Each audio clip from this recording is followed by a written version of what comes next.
Welcome to First News Broadcast, your trusted source for breaking news and in-depth analysis. You, John Fitzgerald Kennedy, do solemnly swear I, John Fitzgerald Kennedy, do solemnly swear that you will faithfully execute the office of President of the United States that I will faithfully execute the office of President of the United States and will, to the best of your ability, and will, to the best of my ability, preserve, protect, and defend the Constitution of the United States. preserve, protect, and defend the Constitution of the United States. So help you God. So help me God.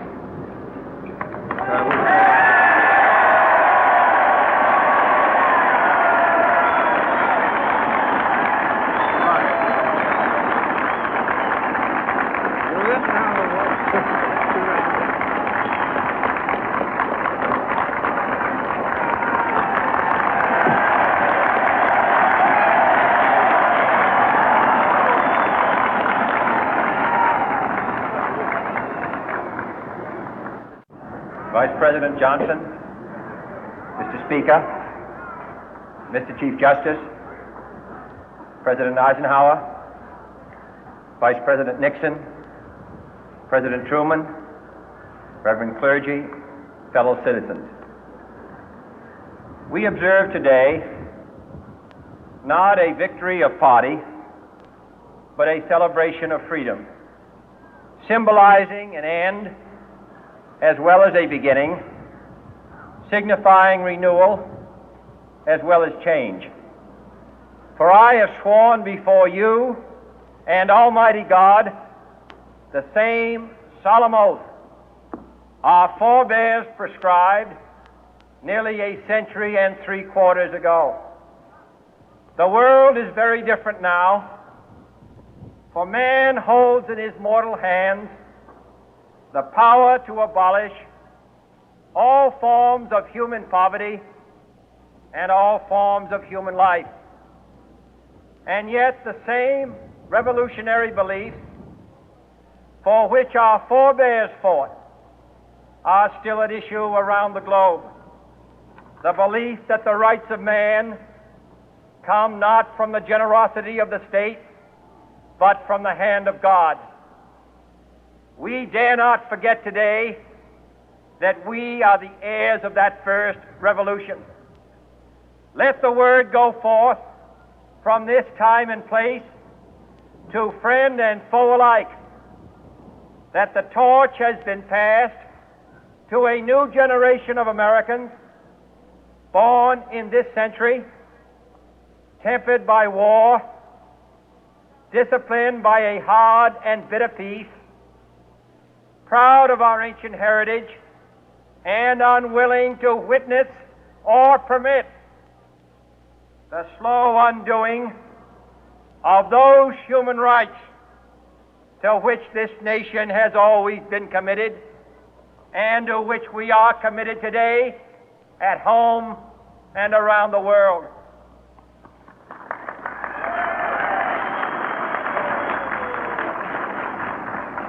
Let every nation know, whether it wishes us well or ill, that we shall pay any price, bear any burden, meet any hardship, support any friend, oppose any foe to assure the survival and the success of liberty.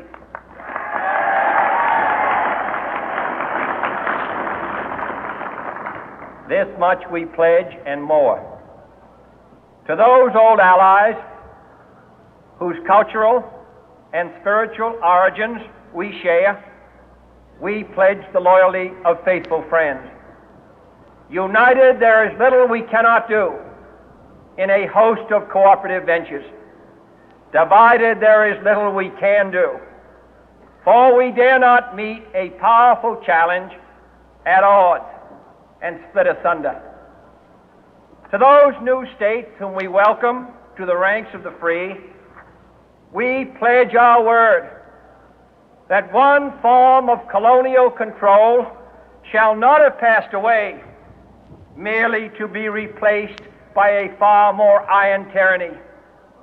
We shall not always expect to find them supporting our view, but we shall always hope to find them strongly supporting their own freedom, and to remember that in the past, those who foolishly sought power by riding the back of the tiger ended up inside.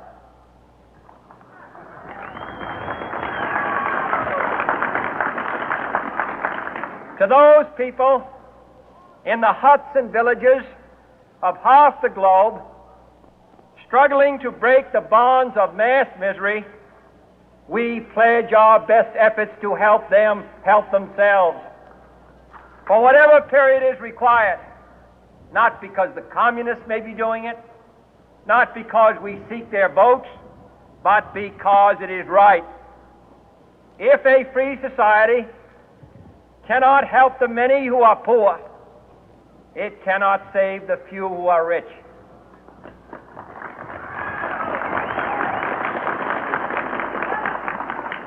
To our sister republics south of our border, we offer a special pledge to convert our good words into good deeds, in a new alliance for progress, to assist free men and free governments in casting off the chains of poverty. But this peaceful revolution of hope cannot become the prey of hostile powers. Let all our neighbors know that we shall join with them to oppose aggression or subversion anywhere in the Americas.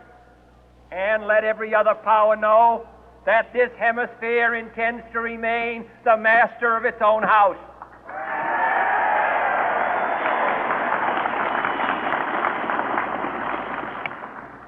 To that World Assembly of Sovereign States, the United Nations, our last best hope, in an age where the instruments of war have far outpaced the instruments of peace, we renew our pledge of support to prevent it from becoming merely a forum for invective, to strengthen its shield of the new and the weak, and to enlarge the area in which its writ may run. Finally, to those nations who would make themselves our adversary, we offer not a pledge, but a request that both sides begin anew the quest for peace. Before the dark powers of destruction, unleashed by science, engulf all humanity in planned or accidental self-destruction, we dare not tempt them with weakness, for only when our arms are sufficient beyond doubt can we be certain beyond doubt that they will never be employed.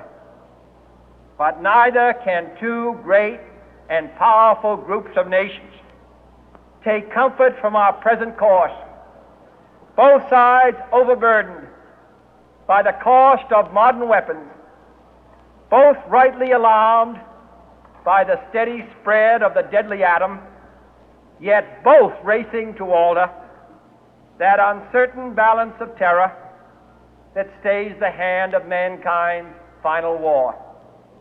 So let us begin anew, remembering on both sides that civility is not a sign of weakness, and sincerity is always subject to proof. Let us never negotiate out of fear, but let us never fear to negotiate.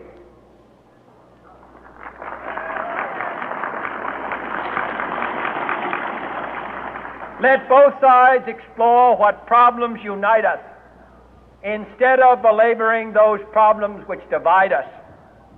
Let both sides, for the first time, formulate serious and precise proposals for the inspection and control of arms, and bring the absolute power to destroy other nations under the absolute control of all nations.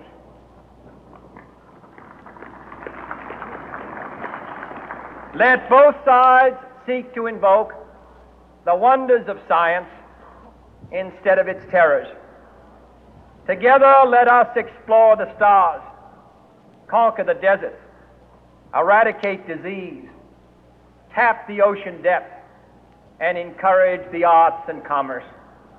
Let both sides unite to heed in all corners of the earth the command of Isaiah to undo the heavy burden and let the oppressed go free. And if a beachhead of cooperation may push back the jungle of suspicion, let both sides join in creating a new endeavor, not a new balance of power, but a new world of law, where the strong are just and the weak secure and the peace preserved. All this will not be finished in the first 100 days, nor will it be finished in the first 1,000 days, nor in the life of this administration, nor even perhaps in our lifetime on this planet. But let us begin.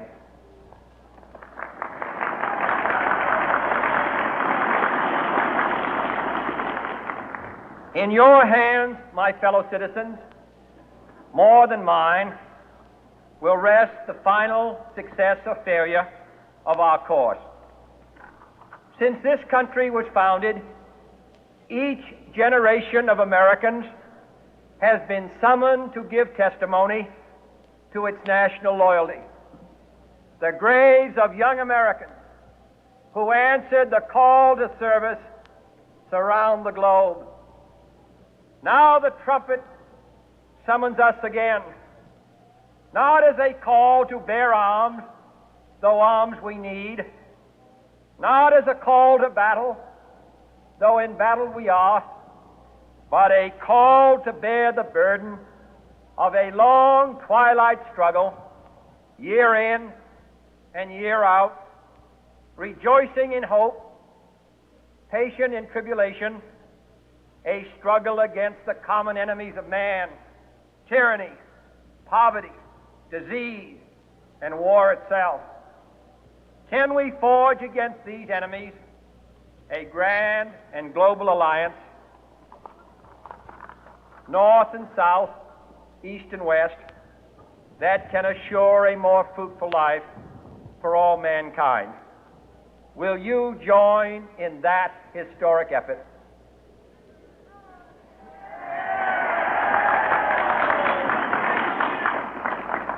In the long history of the world, only a few generations have been granted the role of defending freedom in its hour of maximum danger. I do not shrink from this responsibility. I welcome it.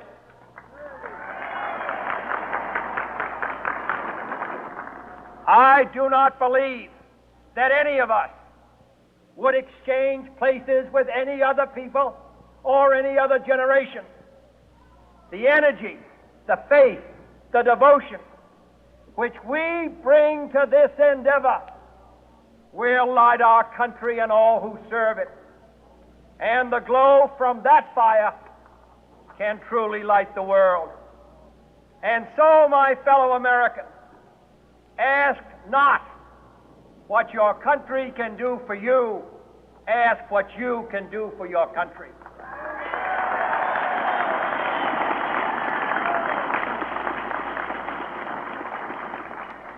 My fellow citizens of the world, ask not what America will do for you, but what together we can do for the freedom of man.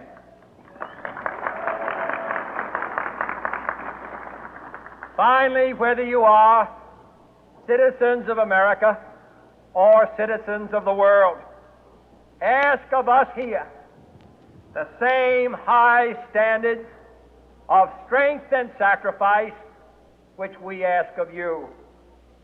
With a good conscience, our only sure reward, with history the final judge of our deeds, let us go forth to lead the land we love, asking His blessing and His help, but knowing that here on earth God's work must truly be our own.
Thank you for tuning in to First News Broadcast as we witnessed history in the making with the inauguration